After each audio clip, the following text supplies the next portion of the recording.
सभी को नमस्कार। करियर फर्स्ट चैनल पर आप सबका स्वागत है। आज का डिक्टेशन आपका टेस्ट होगा। ध्यानपूर्वक लिखें, ट्रांसक्रिप्शन करके कॉपी को पीडीएफ बनाकर ग्रुप में शेयर करें। कॉपी चेक होने के बाद उसी ग्रुप में आपको वापस भेज दी जाएगी। डिक्टेशन लिखने के लिए तैयार रहें। Ready, start.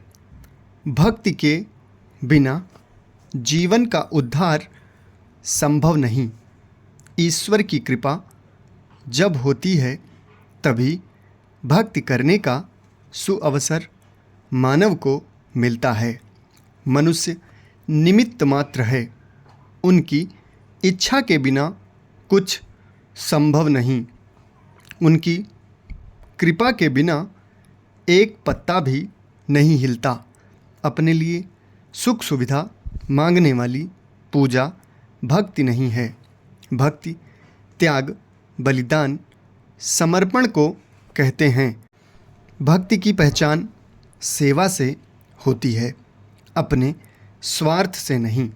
स्वार्थ में विवेक काम नहीं करता। भक्ति से ज्ञान मिलता है। भक्ति के क्रम में भक्त अपनी सुध बुध खो देता है। तब भक्त एवं भगवान में अंतर नहीं रह जाता। मन में अंतर द्वंद्व भेद दुर्भाव है तो भक्ति नहीं। भगवान भक्त के भाव के भूखे होते हैं। भक्त की प्रसन्नता के लिए वह सारथी बनते हैं।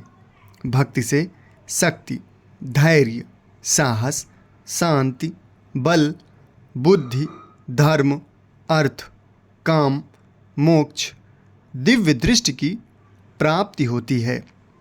भक्ति से आत्मबोध होता है। भक्ति के आगे भगवान झुकते हैं। दुनिया में भक्ति से बड़ा कोई कार्य नहीं। भवसागर से पार पाने का सर्वप्रमुख आधार भक्ति है। मनुष्य जीवन कर्मों के चक्र से जुड़ा है। यदि पूर्व जन्म के कर्म अच्छे नहीं रहे हों तो उनका फल भी इसी जन्म में भोगना पड़ता है। हमारी पूरी पृष्ठभूमि उन्हीं कर्मों के आधार पर निर्धारित होती है। इसे प्रारब्ध की संज्ञा मिली है। पूर्व जन्म के कर्मों के अनुसार मनुष्य की मनोवृत्ति और विचार बनते हैं, जो उसे इस जन्म में कर्म करने के लिए प्रेरित करते हैं। अंत में आता है कर्म फल, जो इस जन्म में किए जा रहे कर्मों के आधार पर तय होगा। चूँकि प्रारब्ध को बदला नहीं जा सकता तो मनुष्य को सहर्ष ही उसे स्वीकार कर लेना चाहिए। बेहतर यही है कि संचित कर्मों के फल को पूरा करने के लिए मनुष्य को कर्मयोग का मार्ग अपनाना चाहिए।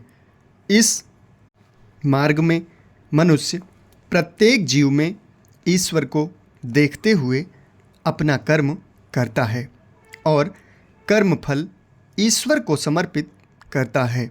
इस प्रकार वह संचित कर्म फल से मुक्ति पाता हुआ अपने आगामी कर्मों के फल से भी मुक्त हो जाता है। ईश्वर प्राप्ति के लिए ज्ञान, भक्ति और कर्मयोग बताए गए हैं। निष्काम कर्मयोग को कर्मयोग माना जाता है।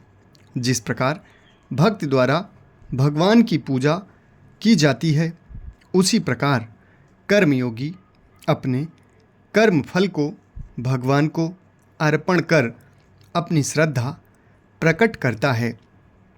इसके द्वारा मनुष्य आगामी कर्म फल से मुक्त होकर संचित कर्म फल पर भी विजय प्राप्त कर लेता है, क्योंकि संचित कर्म पूर्व जन्म के कर्म फल के अनुसार बने उसके विचारों द्वारा किए जाते हैं।